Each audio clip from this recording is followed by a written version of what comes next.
Unfortunately, for me, I am haunted by TED Talks.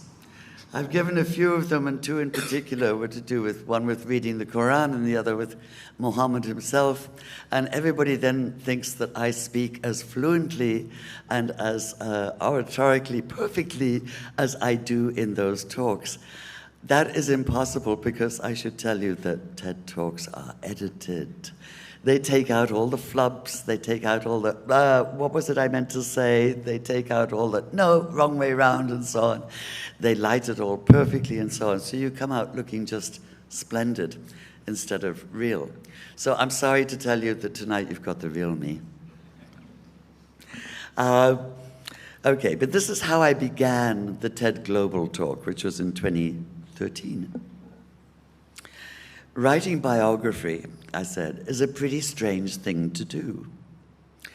It's a journey into the foreign territory of somebody else's life. An exploration that can take you places you never imagined going and still can't quite believe you've been. Especially if, like me, you're an agnostic Jew and the life you've been exploring is that of Muhammad. But then I didn't really go on to tell just how strange it was, so I'd like to talk about that just a little bit tonight. Because you see, I know everybody thinks that I wrote after the Prophet, which really is an epic story of the split between Shia and Sunni and how it happened in the first 50 years after the death of Muhammad. They think that I wrote that after the life of Muhammad. Wrong way around. It was the other way around. I'd never have dared. I've never had in Yiddish it's called the chutzpah, the gall, the cheek, to just go straight into the life of Muhammad. In fact, I said no when somebody suggested it. In fact, I laughed. I said, are you kidding me? But then came up this question of how come the Shia-Sunni split had, how did this begin? Why were people still actually killing each other over it?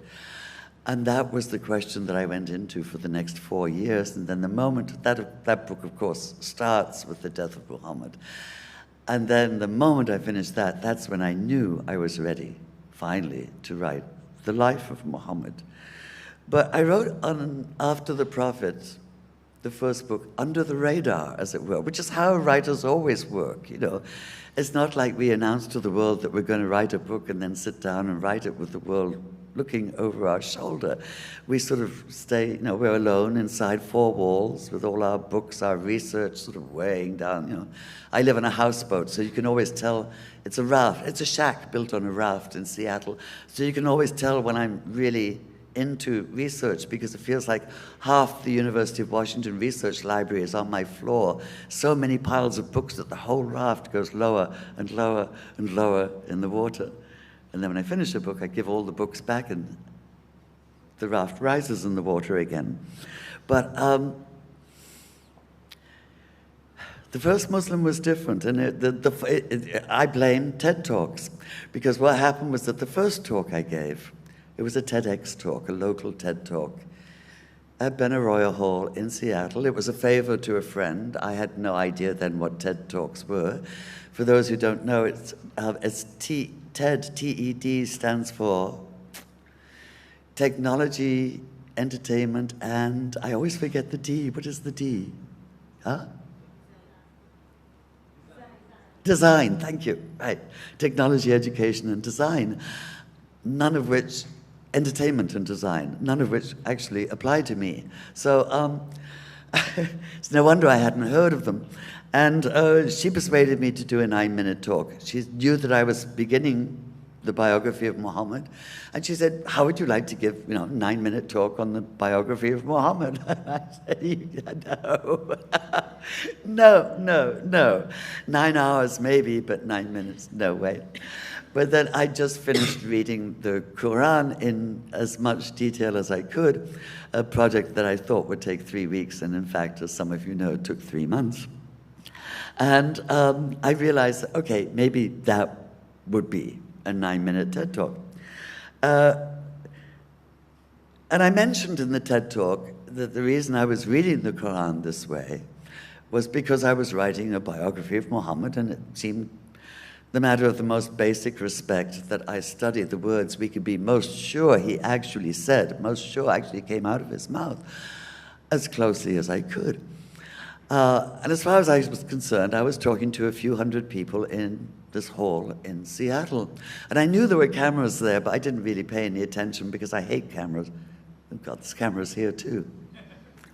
And in any case, the lights were very bright and I couldn't see them. So I wasn't quite aware that this was going to go online. I wasn't that much online myself. But in any case, it went online. And an awful lot of people apparently started watching it. So many people started watching it, the big TED, TED.com, decided to put it on their site. And then it went completely viral. And this was a very strange experience because it had never occurred to me that the words Leslie Hazelton and viral could go together in the same sentence. You can laugh at that. It's okay. It was just totally surreal. But what this meant was that I sat down to write The First Muslim with what felt like 1.5 billion Muslims looking over my shoulder. When I say what felt like it, is that I was getting hundreds and hundreds of emails and comments on Facebook and so on, all very concerned that I get it right. Attaching very often in email various tracts written by their teachers and and preachers whom they admired, urging me to read them, and deeply theological tracts. And I know I call myself, the blog is called The Accidental Theologist, but a theologist is very different from a theologian. We study it, but we don't actually do it. So, but I understood the concern, and it was a very, very deep concern. And the concern was that, there has been so much written in attack of Muhammad, and he is so revered and so loved by Muslims, that they were really concerned that I would do a bad job. And I couldn't actually assure them that I would do a great job. All I could do, and I did reply to everyone, and I said, I truly understand your concern. But please understand that I'm an outsider. I'm writing this book from the outside. So how I write about Muhammad will not be the way you yourself would write about Muhammad, and not necessarily even the way you would like to read about him. I'm writing mainly for non-Muslims. I am an agnostic Jew. I'm trying to come to my subject with, obviously with respect, because why else would I be spending all this time studying him? But from my point of view. So please just believe me when I say that I come to it in good faith, and that my intentions are good, though I do realize how limited good intentions can be. And the responses were amazing. People would reply. First of all, they seemed to be surprised that I'd replied in the first place. And secondly, they said, Inshallah, you'll do it well. They placed their faith in me, which was very moving. But still, every morning, I would sit down at my desk. There I was in 21st century Seattle, with the mist rising off the lake that my houseboat is on. And I'd sit down at my desk to 7th century Mecca and Medina, which was actually a wonderful feeling because it felt like I was, spanning half the world and almost half of history. It was amazing just to be able to do that. I have, by the way, there's an olive tree on my deck just to remind me of the Middle East, just to keep it close in Seattle. And all those books in piles on the floor. But still, every time I sat down at my desk every morning, I had to sort of take off those, well, not 1.5 billion, but all those people who were so concerned that I would get it right. I would have to sort of like taking off a shirt and sort of hanging it on a hook behind me, and I would say, I'm sorry, I cannot do this with you looking over my shoulder. You just have to really have faith that I will do my best. And if you want to come back and criticize what I write afterwards, That's okay. But first of all, I've got to do it, and I've got to do it my way. They weren't the only people, though, that were concerned. There was a whole other bunch of people who were concerned, and that was my non-Muslim friends in Seattle. Words like fatwa kept on being thrown about, right? They were really concerned, because there's been so much stereotyping of Muslims where, 1.5 billion Muslims get stereotyped by the actions of a very small, very loud, and very ugly minority. And they were as liable to these stereotypes as anyone else. They said, what if there's a fatwa on you? And I thought, please, just relax. But they also were truly and sincerely concerned. And they said, are you sure you know what you're doing? And the answer was actually, yes, I do know what I'm doing. I want to ask what I call the deceptively simple question. Such a simple question, isn't it? Who was he? So simple. Who was he really? Who must he have been? How did this one man radically change not only his world, but the whole of history? And I wanted to do it in a way that accorded him the integrity of a full life lived. I didn't want to edit him. I didn't want to censor him. I wanted to see him as fully as I could as a three-dimensional man. And I wanted to do this particularly because I had read a lot of biographies of him by then. And they fell into various types. There were the ones there were the pious, devout biographies, which, if you are a pious, devout Muslim, work. But if you're not, you just go, no, right? It felt like there wasn't a real person there. Then there were the academic biographies. Well, I've said the word academic, so you can imagine that I've read a lot. I read just about all of the academics for this book, but they're very hard to read, let's just put it like this, and very dry. There's no sense of story there. Now, I come to it as a writer and as a psychologist. And as a writer, I can see a magnificent story that has not, to my lights, to my mind, been told well, certainly not for a Western non-Muslim audience. I can see an incredibly dramatic life. How did he do it? How did this man born in the margins of his own society? I know he was a member of the Quraysh tribe, but he was orphaned before he was even born. His father died before he was born, in a society where you were defined by your father. He was farmed out to the Bedouin, but he was the last one taken, to be a wet nurse with the Bedouin. Because who wanted to take him? Because there was nobody to pay the Bedouin the fee. There was no father there. The grandfather, Al-Muttalib, was also not paying. The uncle was not paying. It was just basically the Bedouin woman who took him. Halima took him out of pity. And usually kids who were farmed out to the Bedouin for wet nursing because it was healthier, because, Mecca was, people were concerned about plague, about illness. It was a town with very narrow alleys. So there was this awareness that, for a child to be weaned out among the Bedouin in the desert was much healthier. But usually they were brought back after 2 years. Muhammad stayed with his Bedouin foster family for 5 years.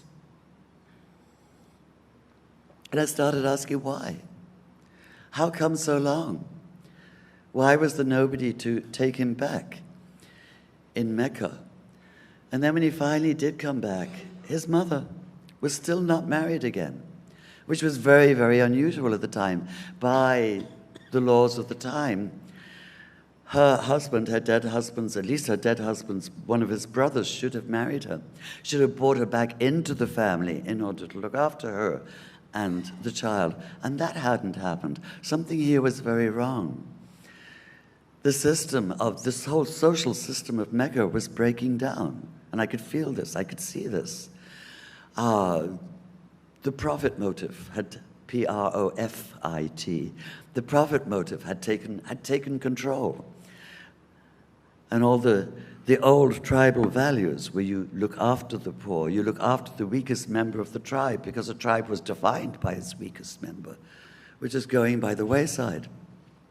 He comes back a year later, his mother died. He's now doubly orphaned.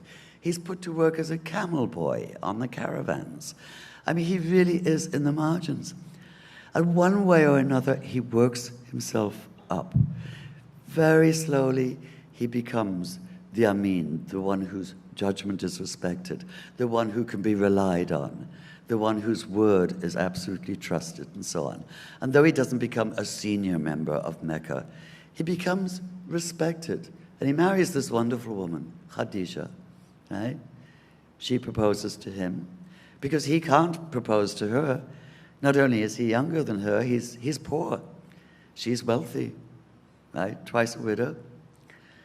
They marry. It's an extraordinary marriage, a marriage of great respect and of great love. And this is what Westerners, who know all about the 9 late life wives, whom he married after Khadija died, they don't seem to realize that this loving monogamous marriage lasted 24 years until her death. And you can see the love of that marriage in what happened that night when he had the first revelation on Mount Hira. Because here is this man at 40 years old. His life has turned out infinitely better than he could ever have expected as a child, as an orphan child. He's now respected in his community in Mecca. He's married to a woman he loves and who loves him. They have 4 beautiful daughters. No son, which will turn out to be a problem, but not yet. And yet he's up there on the mountain in meditation. Now, what was he doing up there on the mountain, right? Was he in retreat, as many people do still today, just hoping for, a moment of peace, perhaps a moment of insight, perhaps a small epiphany? I don't know. Who can know? But I do know from his response to what happened on that night. And his response is there in the earliest Islamic biographies, in the Sirah of Ibn Ishaq, repeated again in the Tarikh of Al-Tabari. So the earliest Islamic biographies, we have Muhammad's own account of what happened that night. And it is clear that that first revelation of the Quran was not only soul-rending, but also physically rending. His account of it reads almost like, this is what struck me so strongly. My father had open heart surgery twice, and it felt like reading about open heart surgery without anesthetic. Just this immense weight, this vast fear, this feeling that he could not possibly stand it anymore. In fact, he would later say that he never had any revelation come to him without feeling that he just didn't have the strength to take it anymore. God talks to a human. I mean, this giant barrier has been broken, and he is terrified. So, what you would expect if this were hagiography, if this were sort of, the usual kind of, account of a saint or something like this, what you would expect was that Muhammad receives the first revelation of the Quran up on Mount Hira, 5 verses, and says, hallelujah, comes down the mountain, sort of, radiating light, halo and so on, choirs of angels, ethereal songs and so on, saying, I have it, I have the truth, this is it, I bring you the good news, right? I bring you the gospel, which is what gospel means, good news. And that's not at all what happened. What happened instead was utterly, utterly human. It just smacked to me, as a psychologist, of reality. What happened was that he was so terrified, he thought he was losing his mind. And his first impulse was that, out of shame that he had gone mad, he was going to throw himself off the highest peak and kill himself. And I'm not making this up. It's there in Ibn Ishaq, and it's there again in Al-Tabari. And then the angel Gabriel appears and says, no, this is real. Right? But that's not much consolation, because just imagine a human being on a mountaintop. God speaks to him. I don't even care if you believe that the words he heard were those that came out from outside him, were actually the words of God, as every believing Muslim does, or as many non-Muslims do, that it came from inside him and that he interpreted it as the word of God. In fact, mystics would say there's no difference between the two, that God is inside you anyway. But that doesn't make any difference to me in any case. Because what was clear to me was that Muhammad did experience these words. Experience them, he said, like they were engraved, being engraved on my heart while he was conscious. That's how deep they went. He came running down that mountain in terror and in awe and in fear. He came running down that mountain as fast as he could, and he ran for the one person to whom he could tell, with whom he could find comfort from this terror that he experienced. And that one person was Khadija, his wife. And he runs in, and he buries his head in her lap, and he says, cover me with your shawl. I think I have lost my mind.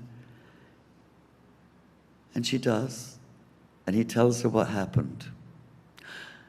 And she then says the most wonderful thing.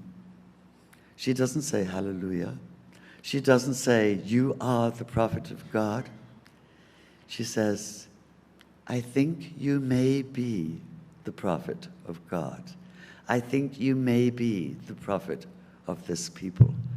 And I love those two conditionals. I think you may be. There's no certainty there. There's no absolutism there.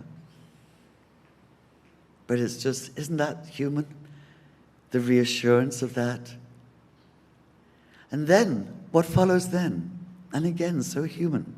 So you think, okay, if this were just, a regular story, the revelations, first revelation has come, now all the rest will come. There'll just be this flow of revelation, one after the other, the word of God being revealed. Not what happens. Look in the Quran, not what happens.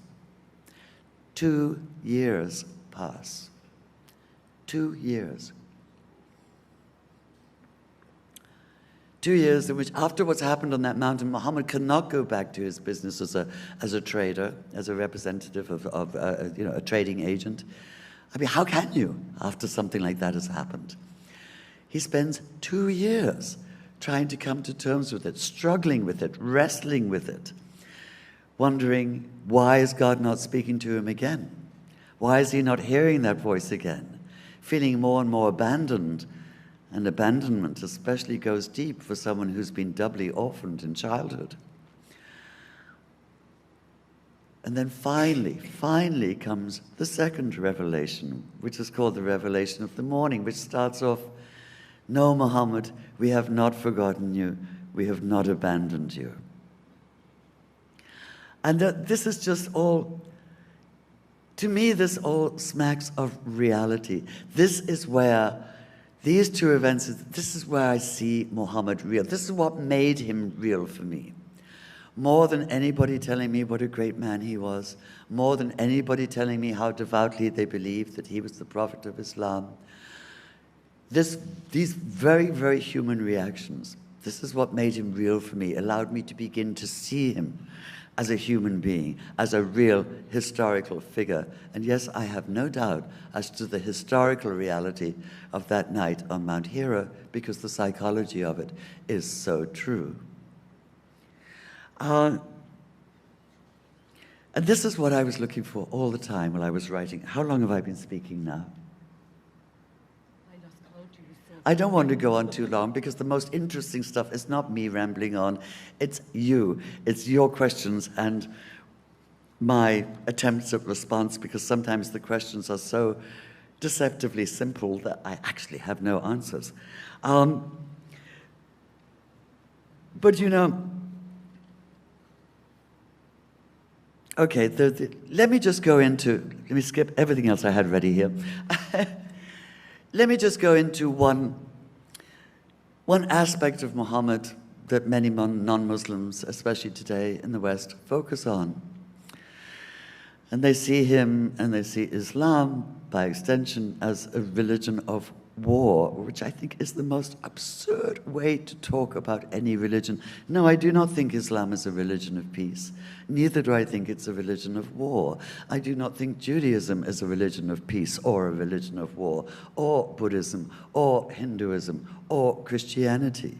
I do not think that these are terms in which it makes any sense at all to think of a religion. Because those who are warlike, right, will use religion as their excuse. Those who are peaceful will find in their religion the impulse to be peaceful. In other words, we bring ourselves to religion. It's we who make religion. And if we are violent and ugly and full of hate, we will bring that to religion, and we will interpret our religion in that way. And if what we want is to live with each other in peace, we will find that in our respective religions, and we will come together in peace. So, let me just tell you my favorite verse from the Quran, which is here somewhere.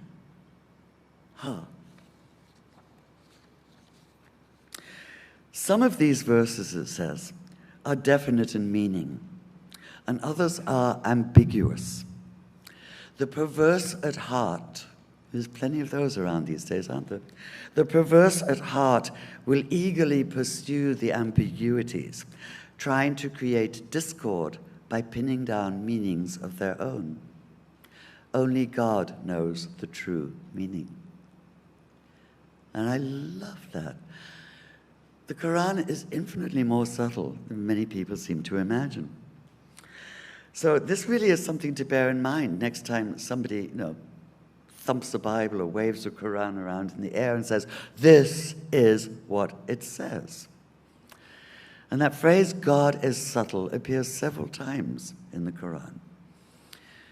Excuse my Arabic pronunciation, but in Arabic, it's Allah latifun khabir. And in fact, the whole of the Quran is far more subtle. And this is an essential part of its power. It contains the awareness that things can't be stated directly. The divine cannot be stated directly. That the divine is beyond direct human apprehension. And it can only be expressed through metaphor. And metaphor, the poetry of metaphor, is what allows the mind, the human mind, to expand, to roam, to explore, to soar. And this is why fundamentalism is not only dangerous, it's dull. It's so dull because it sticks to the literal meaning of things. And when I talk about fundamentalism, I'm not only talking about Muslim, Islamic fundamentalists, I'm also talking about Jewish fundamentalists, Christian fundamentalists, Buddhist fundamentalists, Hindu fundamentalists, all those people who insist that there is only a single meaning, and what else do? They cherry pick. You know what it is to cherry pick? You just pick the cherries you want off the tree. Say the Quran is a tree. You just pick this cherry or that cherry. I call it the highlighter version of the Quran. Like taking one of those yellow highlighters and you just mark the phrases that you want to mark, that you want to use. And you ignore all the rest. And of course, you take them out of context. So what I want to get to, and then I will open it up to the floor, except it will take me 10 or 15 more minutes to get to it. I'm sorry. What I want to get to is one phrase that is used by both Muslim fundamentalists and by Islamophobes, who really are partners in crime, so far as the Quran is concerned. Because they use exactly the same highlighter phrases. They sort of shout them back and forth at each other, right? Here's one, I'll give you this one. No, I'll give you that one and raise you this one, and so on. That's all they ever read of the Quran. So let's talk about what they call the sword verses. I guess I don't need to tell you that there's no swords in the sword verses, but never mind. And the sword verses I read completely out of context because the Quran actually doesn't give you context. The Quran is written in the voice of God speaking to Muhammad, telling him what to tell everybody else. And, you know, why should God give context? And it's also sort of taken for granted that the people to whom Muhammad is talking will know what he's talking about, partly because many of the revelations came in response to questions from his followers. So I'm talking now about the time, and the year is 630. This is 8 years after Muhammad has been exiled from Mecca, and yes, I mean exiled. For 12 years after that first revelation, he obeyed the command of the Quran and said the verses, repeated the verses, preached them in Mecca. This did not make him popular, because what he was saying was, it was a plea for social justice, basically. It was an argument against the oligarchy and against the greed and against the corruption that was running the city. It was an argument to take care of the needy, of the orphaned, of widows, of slaves, of freed slaves, of everybody who was shut out. Basically, it was an argument of the 99% against the 1% who were running the city and making a huge profit of it. Profiting, by the way, from piety, profiting from the fact that Mecca was a center of pilgrimage called the Hajj, pre-Islamic. All the pre-Islamic tribes would come there. It was a major pilgrimage center. So, you know, the powers that be responded as powers that be will when they are challenged. They forced him out of Mecca under pain of death, and he founded a whole new community in Medina based on the principles of equality, social justice, economic justice. And over the next 8 years, there were 3, they're called battles. By those who like to fight, they're called battles. They're even called great battles between Mecca and Medina. They weren't. They were skirmishes. And certainly 2 of them were started unintentionally because everybody was doing everything they could to avoid them.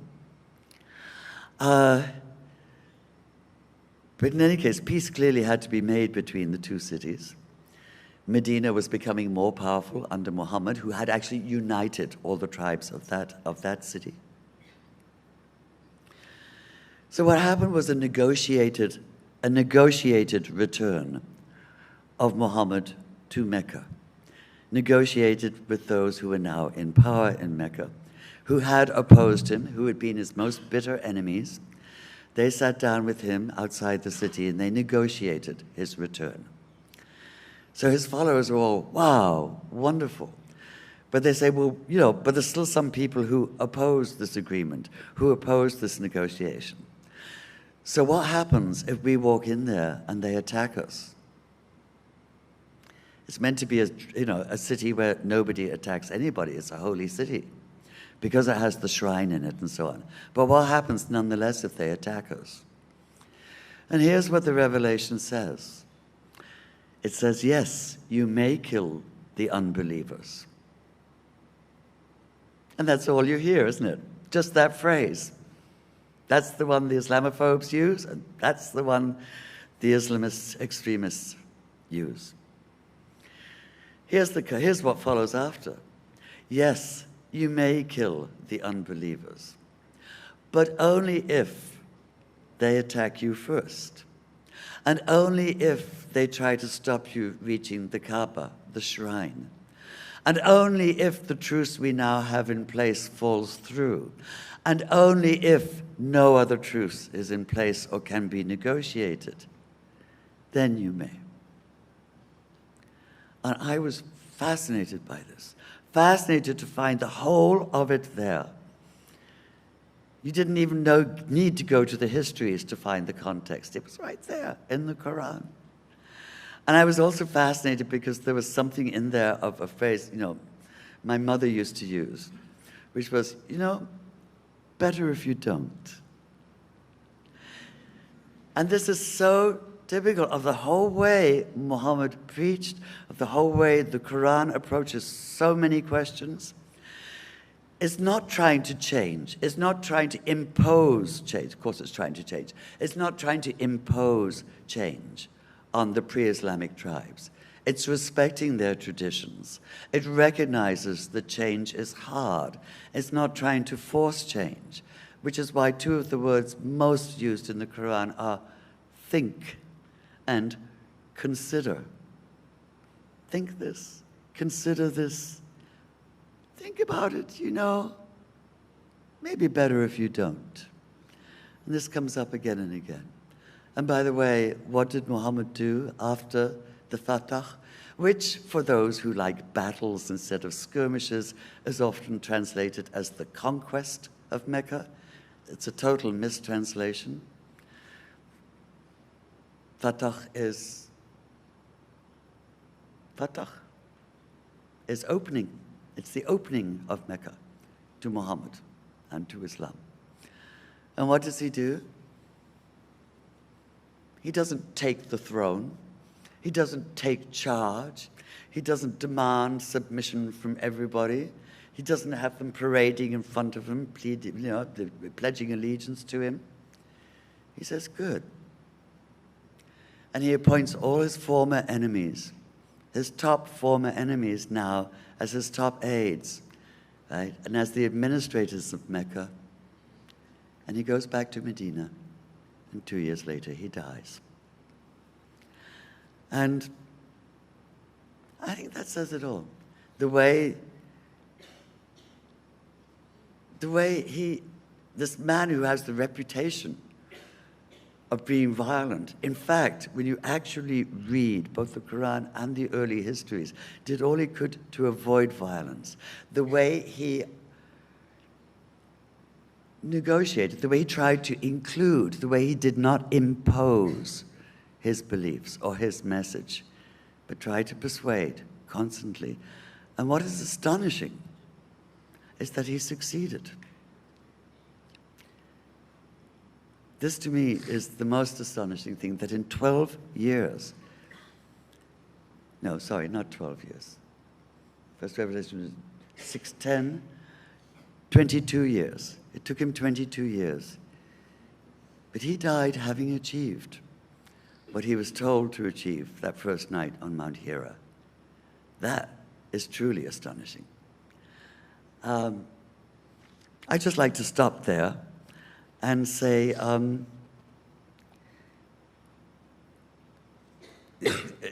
just say it's an honor to be here. It's a total delight to be in Sri Lanka. It's an honor to speak with the Compassion Initiative. And it's exciting to see people from so many faiths and so many strands within each faith coming together. Because that's where we have real power. It's when we come together that we can stand up against the nutcases and the fundamentalists in our own faiths and in our own traditions. It's then that we can find a common voice that says, no, not in our name. No, you do not speak for us. No, what you are doing is an obscene travesty of everything we hold dear.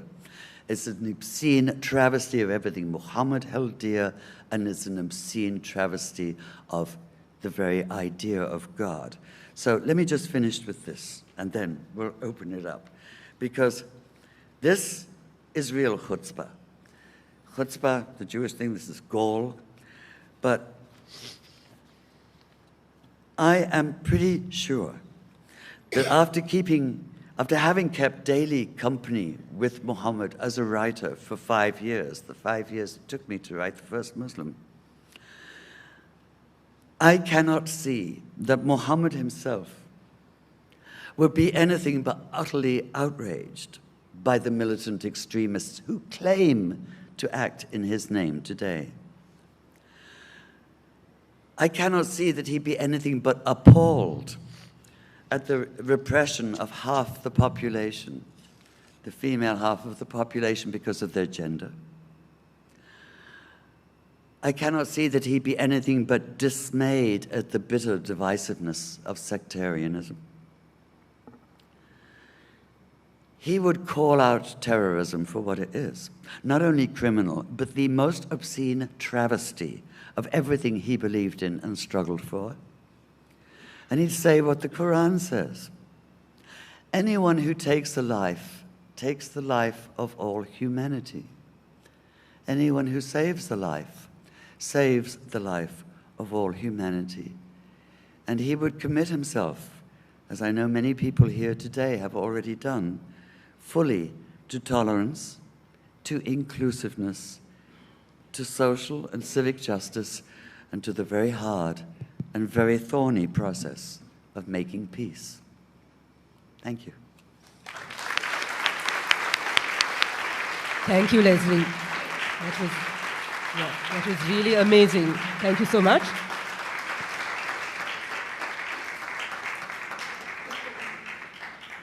So you kept us going for a good 45 minutes, I have to tell you.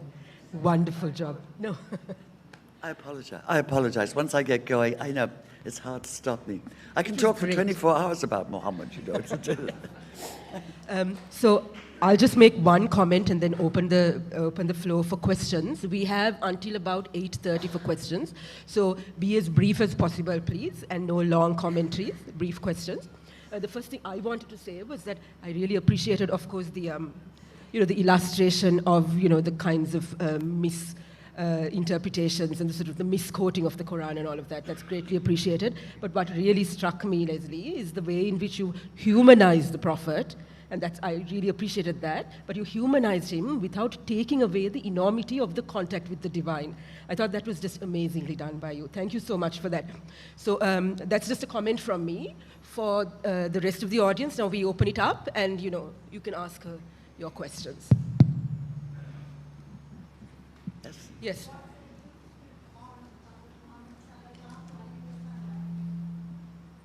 Leslie, to write about him, what made you pick on when you had so many other things you could have written on? I'm just baffled. Well, like I said, okay, I'd written a biography of Mary, right? In fact, the subtitle was A Flesh and Blood Biography.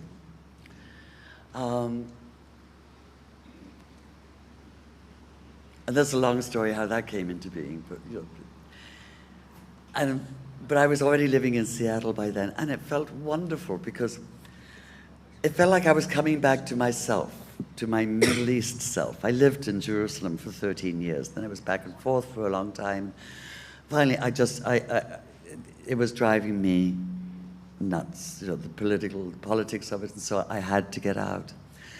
But once you live in the Middle East, and I'm sure it's the same, once you live in Sri Lanka, it never leaves you. It's part of you. You can't, there's that olive tree on my deck in Seattle. So somebody suggested it. Somebody came to me and asked me, said, I would love you to write a biography of Mary. And the moment she said it, it was like fireworks went off in my mind. I said, as in virgin, just to make sure, right? She said, yeah. And I said, as she really was, first century Palestinian girl living under Roman occupation, right? She said, yeah. I said, nothing like that satin-robed, diademed, pale figurine in the niche of the convent school I went to when I was a kid. And she said, yes, yes, yes. And I'm going, oh, God, yes, yes, yes. And somehow I knew that book hadn't been written. I have no idea how I knew it. And I knew that it would take me back to the Middle East, not physically, but that this was my way of being in the Middle East and outside at the same time. I could be in first century Palestine and then it was 20th century Seattle at the same time. And this was just tremendously exciting. And then after that, I wrote, and also, it was not planned. It sounds like, God, what perfect planning. First she writes the book about the Virgin, then she writes the book about the harlot, Then I wrote the story of Jezebel, right, who's the big harlot queen of the Bible, who in fact was a magnificent Phoenician princess. And, who, if she had any fault at all, is that she was too loyal a wife. but wonderful, sort of just, and it felt like I was giving each of these women back to themselves, making them real again, and that the real story, insofar as I could uncover it by using psychology, by using Middle East history, by using history of religion, by using mythology, by using anthropology, by using compassion, and what's called the historical imagination, by trying to put myself there, and also from my sense of place, having lived in the Middle East, So I know what it feels like, to have thorns in your feet, to have the dust in your eyes and your ears and your nose and so on. Then I've lived with Bedouin in the Sinai desert, so I know what that's like too. So it was just very exciting to be able to do that. And then, then a friend says, I think it's time that you should write a bigger biography. This is a friend, another writer in Seattle. And he said, you should write a biography of Muhammad. And that's when I, yeah, great, thank you, right. Next one, right?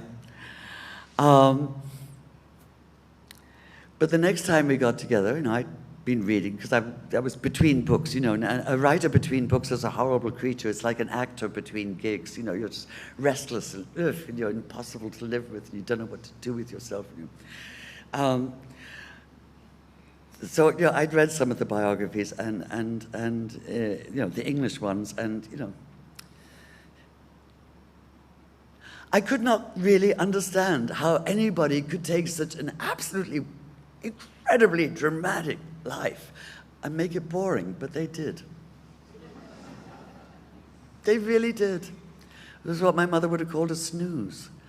I mean, how can you do that?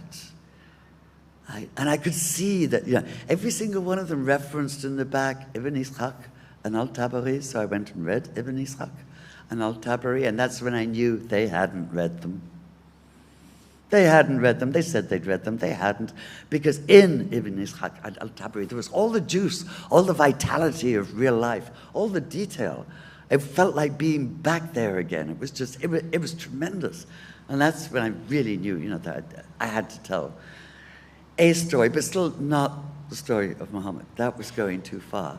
But this was 2004, and it was just after that whole series of attacks one morning in Karbala, in Iraq, Sunni on Shia.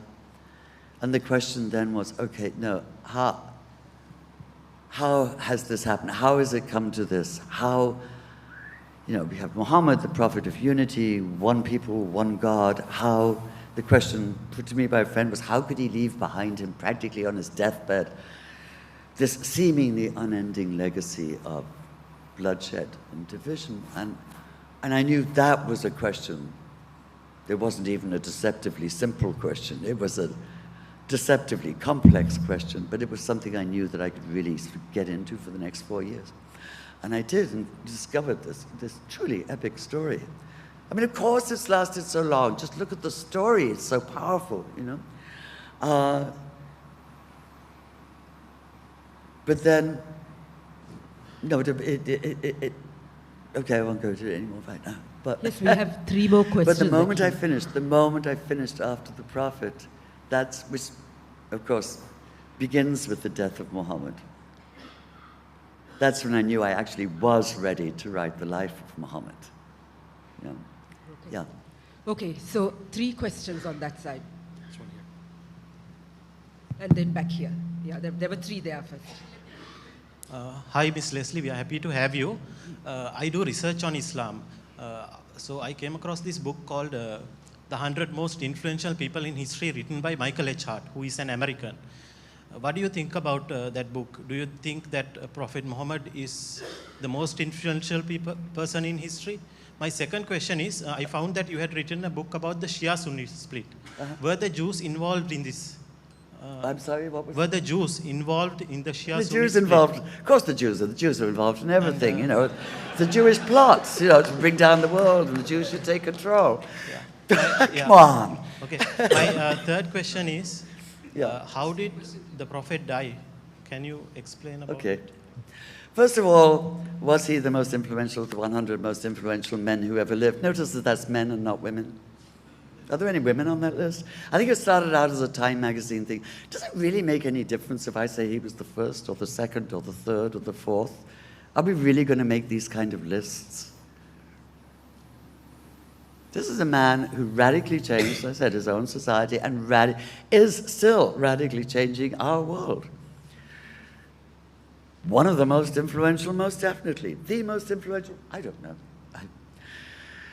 The Jews behind the Shia Sunnis, actually I thought it was the CIA behind the...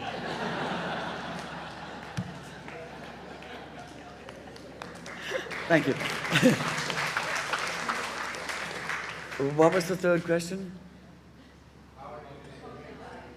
How did Muhammad die? Well, as far as I can make out, oh, you're into the Jews killed him? The symptoms, and I checked this out very carefully. I called as many neurologists as I could about it. Muhammad died, he was age 62, nearly 63. And for his time, that's a very, very, very long life. The average life at the time was in the late 30s, the average lifespan. We don't appreciate that nowadays. We really don't appreciate the huge changes brought about by antibiotics, especially.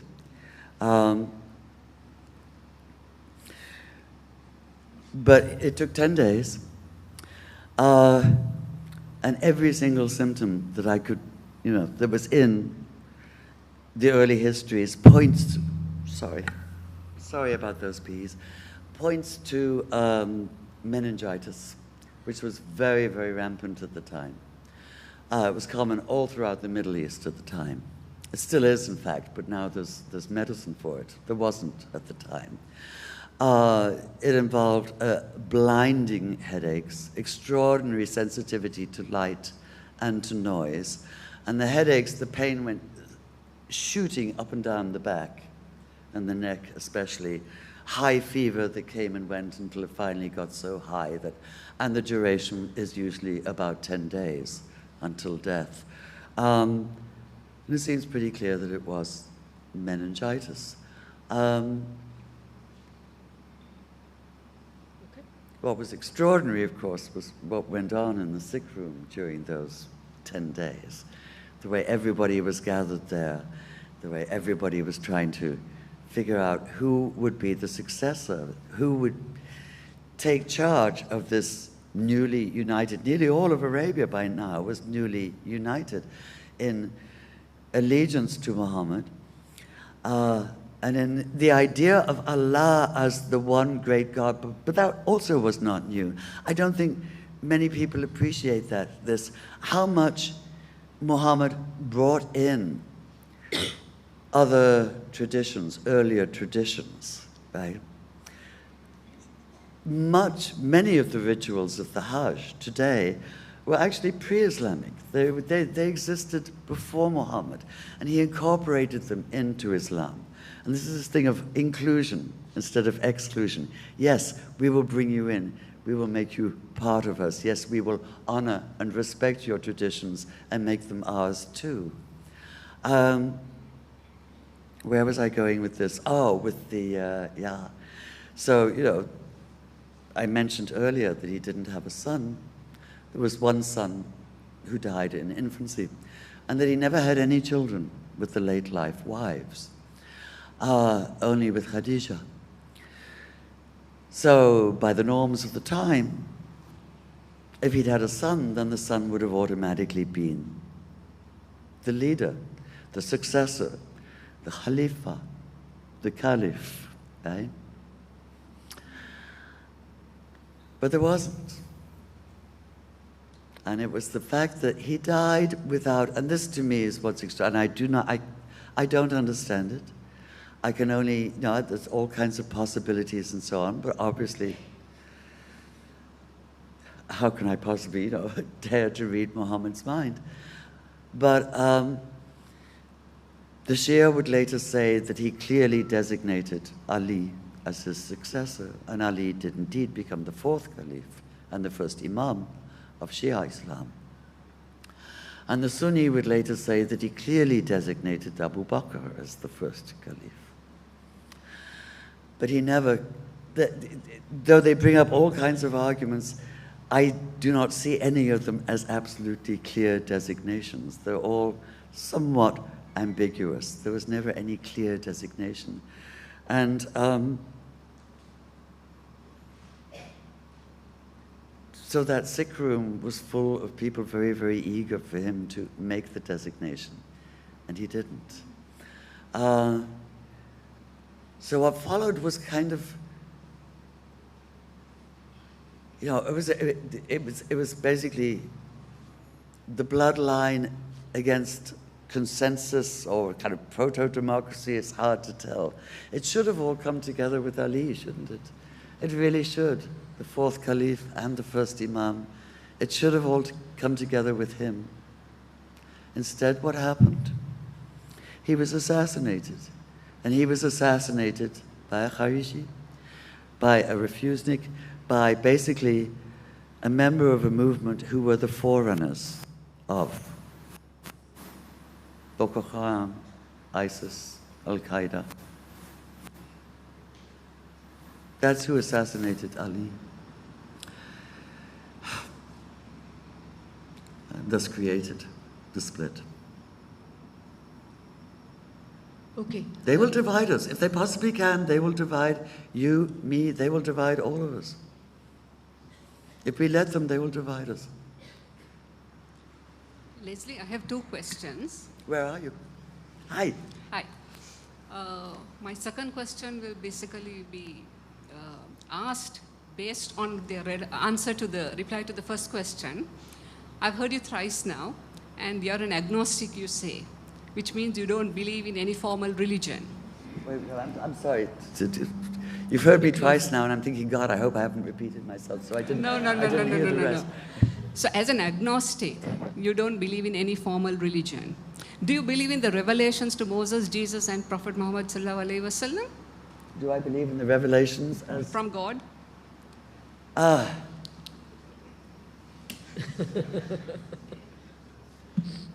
Okay, what do I mean by being agnostic? It's true, I'm not a believer. I don't believe things. I really shocked somebody who follows my blog once. She said, I can't believe you don't believe in anything. And it was in all caps and lots of exclamation marks and so on. And I realized then that, you know, and she was dismayed because she trusted me. She'd put her faith in me, you know, she wanted me to believe. And then I realized that, you know, she put the emphasis, the emphasis was on, it wasn't on belief, it should have been on in. I do not believe in things. I place my trust, I place my faith in certain things, usually in people, right? But things, I don't need to believe. There are some things that I know. I know the earth is more or less round, right? I don't need to believe that. There are other things that I think, right? There are other things that may or may not be so. I really don't know. And there are a huge amount of things that I have absolutely no idea of and can only wonder at and stand in awe, right? But you know, one of the lessons of modern science, and especially of physics and quantum physics in particular, is that everything we think we know for sure is totally up for grabs. It's all a matter of probabilities, right? There is nothing we can sort of put our finger on and say, yes, that's it, got it, ha, hold on to it. That's truth, right?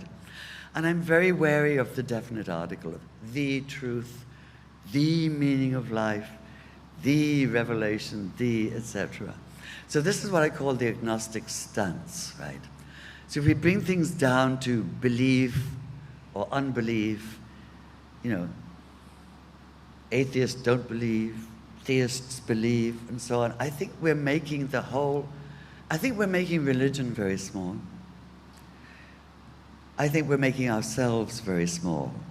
And I think we're making whatever we think of when we think of the word God, which is, by the way, far too small a word. It's only 3 letters, right?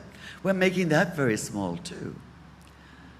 We're sort of taking everything down to the lowest common, to this flat 2 dimensions of belief, unbelief. And what I want to do is get way beyond that. I want to explore, and I want to wonder. And all those great existential questions of what are we doing here, and how did we even get here in the first place, and how can we manage to live with each other without killing each other, wouldn't be a good idea, and what's the meaning of it all, and what happens when I look up at the sky, and how amazing that I'm actually here. How amazing that I'm here in Sri Lanka. How amazing that I'm talking to you right now. How amazing that my blood is inside my hand here. How amazing that these words are coming out of my mouth. I mean, it all seems just grand and amazing and something to be inordinately thankful for, just life. And what I see so much, it's another of the sins of fundamentalism, to my mind, is that it drains the color out of life. It drains the joy out of life. It says, okay, these are the rules, abide by the rules, right? There's no laughter, there's no joy, there's no poetry, there's no song. And you know, religion at its best is poetry. It's the enigmatic. It's what we can sense, what we can feel, but we cannot know for sure. So no, I do not believe, but I do not disbelieve either. No, my second question then is there are a lot of predictions in the Quran about what is going to happen. For example, on embryology, and it explains in detail, you know, the embryo and what happens. And many centuries later, the scientists have found out that what is said in the Quran is exactly like what's happening. Yeah. What is your take on that?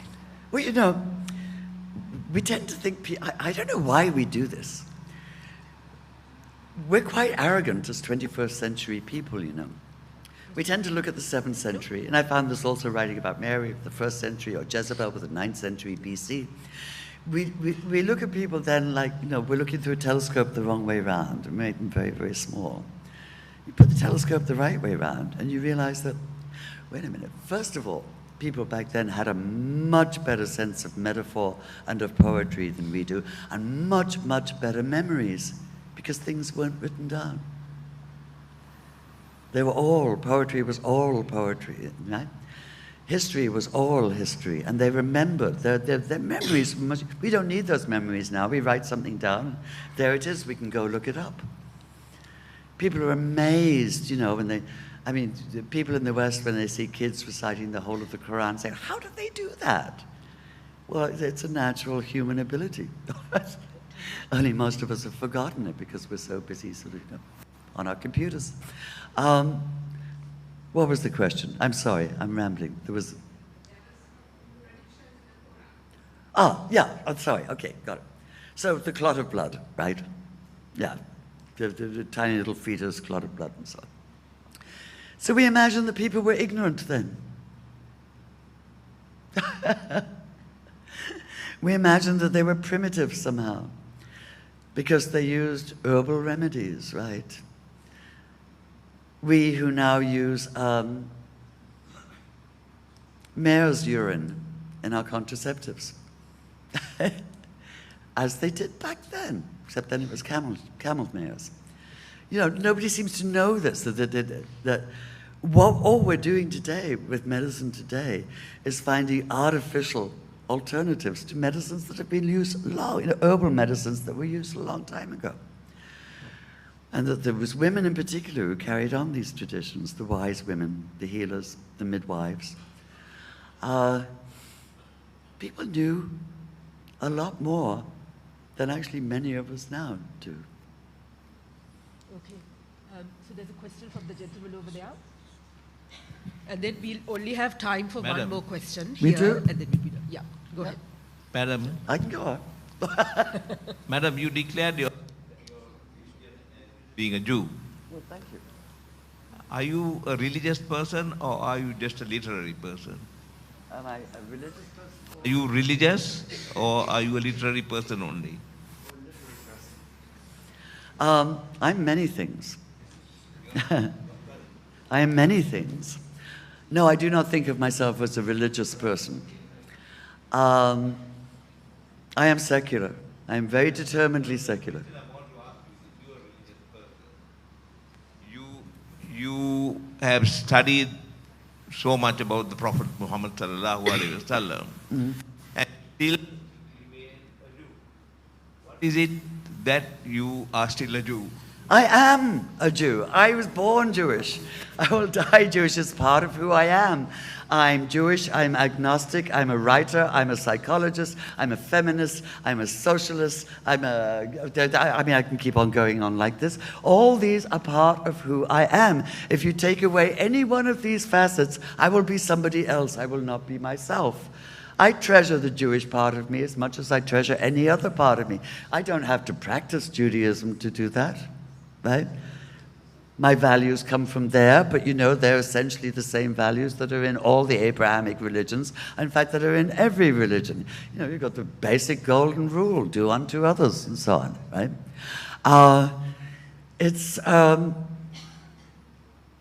And I have actually had many, many Muslims ask me, you know, how can you write so beautifully about Muhammad and not convert to Islam? I just say, well, you know, I quote the Quran. To you, your religion, to me, mine. It's that simple. Thank you. Thank you so much. We have to ask the organizers. Okay, the last question. Okay, we got another one. Yes. Yeah? Last question, Amtish. Actually, you told about social justice, freedom, and humanity. Prophet Muhammad was fighting of. Actually, 2 days back, there was a report by Oxfam that I think 8 individuals have more wealth than the half of the population in the world. Wait a minute, say this again. So you talked about... An Oxfam report that said what? Yeah, so Oxfam report says 8 individuals in the world have more or equal wealth Oh yes, of the half of the population in the world. Yes, I know. You're not going to make me use the T word, are you? Please, good, thank you. I do not want to use that word anymore. So, do you think that there is a plot by the 1% of the population in the world against the spreading of Prophet's teaching? A plot by the 1% of the population of the world against what?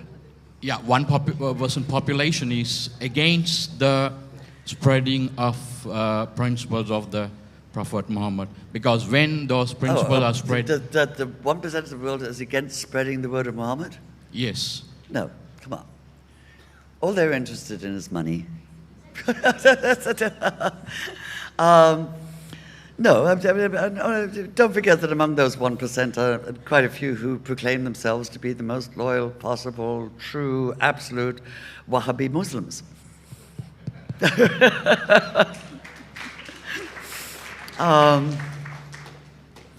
You know, it's very easy to see conspiracies and plots everywhere. And because, you know, it's convenient. It's a convenient explanation. And it's something I think all Muslims in particular should do with great caution. Because this conspiracy plot thing is now being used against them. And I say this, you know, as a Jew, I'm used to it. It's been used God knows how many times against Jews. Also by Muslims, by the way. And this totally dismays me that there is anti-Semitism among Muslims. It dismays me as much as the fact that there is Islamophobia among Jews, because the Jews have been through, in America, have been through what Muslims in America are now going through, for very different reasons. It doesn't matter. It's still bigotry. It's still hate. It's still stereotyping. And they should be partners against this. And they're not. Partly because of Israel-Palestine, but partly because people are just kind of, I don't know. We just keep making the same mistakes again and again. I'm sorry to end on that note. I know you'd like me to end up, okay. Can we take another question? Okay. We've decided that we are taking 3 more, but just 1 minute, please. There are a couple more here. And then you, and then we'll be done. Yeah. But yeah. There's 1, She's 2, the moderator. and 3. Yeah, Okay. I would And then just if you have like to time, ask about the research which you've done with the Prophet Muhammad sallallahu alaihi wasallam's life, including the capacity of his influence with the teachings in the Quran. what you have gone through, do you find any limitations or any negative notions in the Quran which influenced the Prophet, and there was something bad which the Prophet would have probably spread in the Arabian Peninsula or something like that, which is today taken as a negative thing by a lot of people who are having negative perceptions in interpreting the Prophet's life? Can somebody... Yeah, what I'm trying to ask is, according to your research in the Prophet's life or reading the Quran, do you find any negative attributes which you found in the Quran or in the Prophet's life? Negative attributes in the Quran? I still don't quite get the question. Did you see anything bad in the Quran? Huh? That you saw some, Do I see anything bad in the Quran? Yeah, simply put, yes? Sure. Sure. There are violent parts in the Quran. Anyone read the Bible recently? Lots more. You know, these are texts that came out of a different context. Came out of the 7th century AD, current era, came out of the 5th century BC, came out of circumstances that, you know, if we are unaware of them, we expect, because they become sacred texts, because we regard them as sacred texts, we want to think of them as perfect and as sacrosanct. And they have survived, they've come down to us, perhaps, I don't know, I can't say, you know, but you can do textual analysis of the Bible and the Quran and other people's sacred scriptures, and you can see where human hands have come in here, have shaped them and so on. I have no idea, nobody has any idea, though there are lots of theories, why the Quran is arranged the way it is, except for the Fatiha from longest surah to shortest, more or less, right?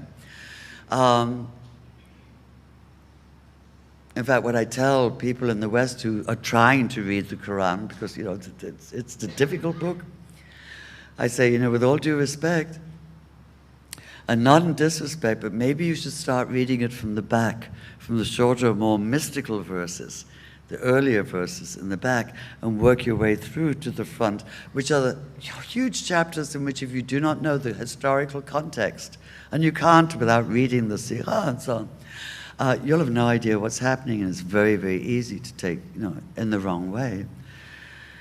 You're asking me, do I think the Quran is perfect? It's like asking me, do I think the Bible is perfect? No, I'm not a believer. I don't think so. I find them fascinating, and I find great beauty in both. And I find things that are not so beautiful too. Okay, thank you. Okay, the next question from the lady here.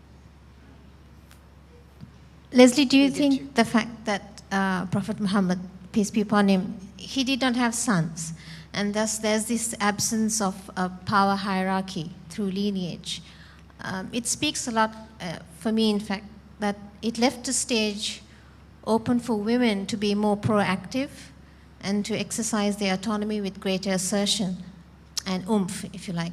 But as Muslim women, I feel, that's my personal view, that we haven't. Why do you think that is the case, from your point of view? You're asking me? Or? She's asking you. Because she was looking at you.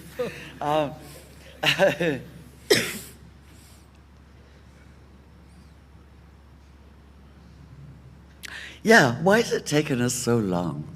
Not just Muslim women. Yeah. Women all over the world. Why has it taken us so long to stand up on our own 2 feet and say, enough of this? Okay. Actually, for his time, it doesn't appear so great. I was trying to explain this to somebody in Gaul, so a Westerner, and she was looking at me like I was kind of nuts. I said, you know, for his time, Muhammad was pretty radical, you know, in his approach to women. She said, you know, having up to 4 wives was a pre-Islamic custom. So when they came to him and said, can we have up to 4 wives? What was the response? The revelation? It said, yes, you can. But only if you can treat all of them equally, and only if you can afford to keep all of them well, and only if you love all of them the same. And because you're only human and you know you won't be able to love all of them the same, better if you don't, right?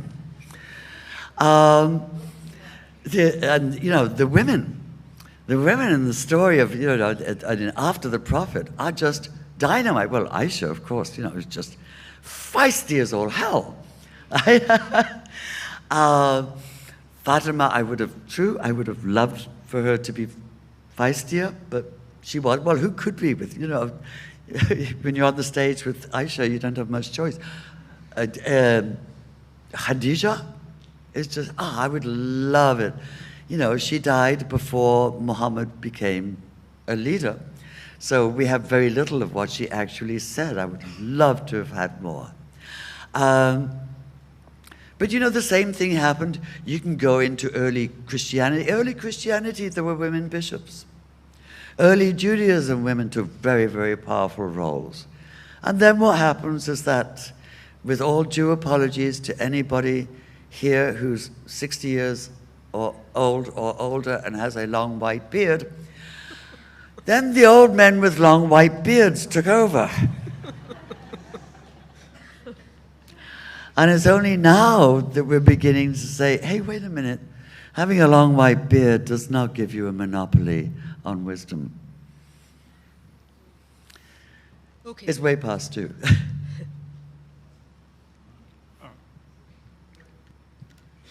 Hello, Leslie. In response to a question that was posed to you by somebody in the audience, you mentioned that you were in awe of the world that we live in, the blood flowing through your arms, and so on and so forth. And there were two words that I picked up that you said thankful for. I said what? You said thankful for. I'm not getting it. Thankful for. You, in that response, that answer, you mentioned two words, thankful for. What I would, I'm still not getting them. But you said you were thankful for the beauty of the world, you know, the mystery of the world. Yes, for the world. Yes, yeah? I'm thankful. You said for that. It's amazing that I'm alive. So the two words that I want to refer to is you said you were thankful for. The question I'd like to pose to you is, who are you thankful to?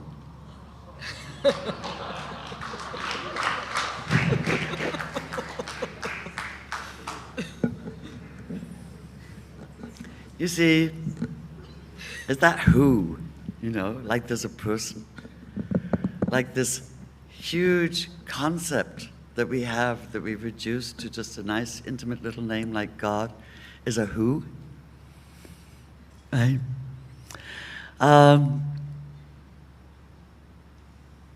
Do we have to be thankful to? Does thankfulness have to have a purpose? Does it have to have an object? Can we not just open up and sort of just be thankful to be here in the world? Let's see.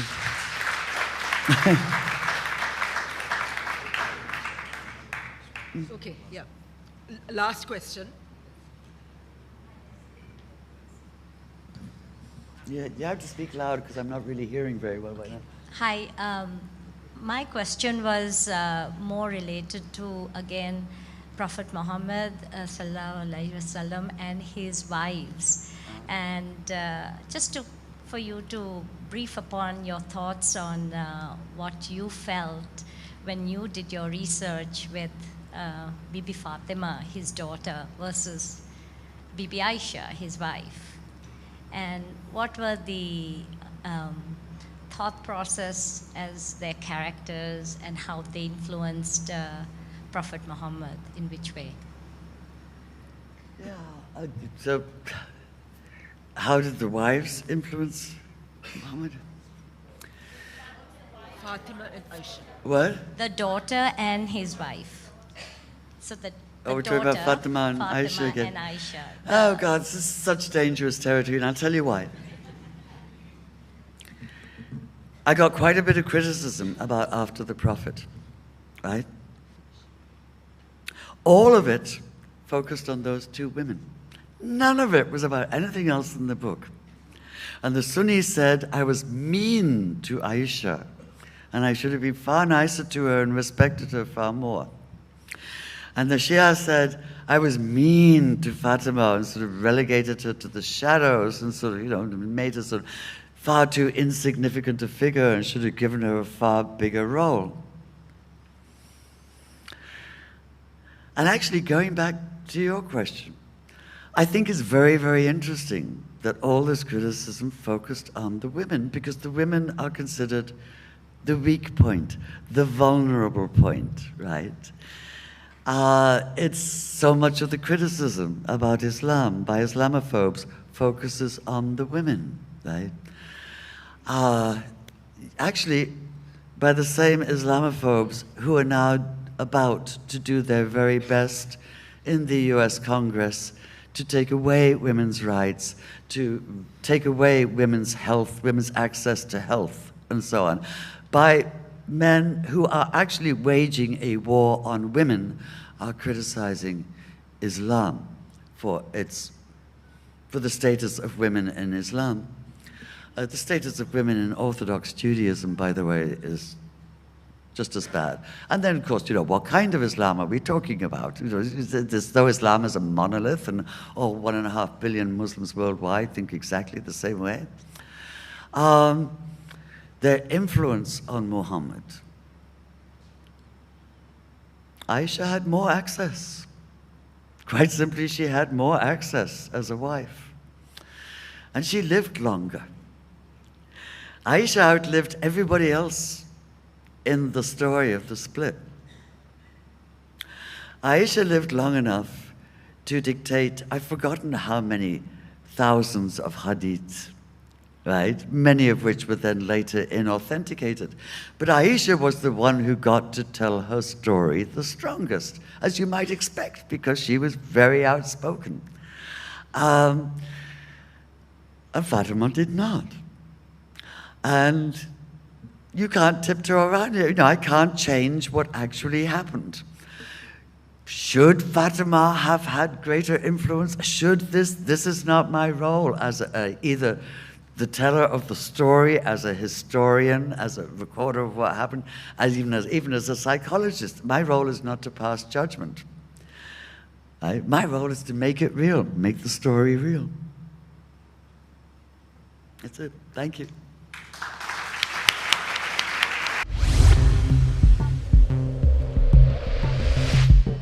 Knowledge Box, the value-based media network.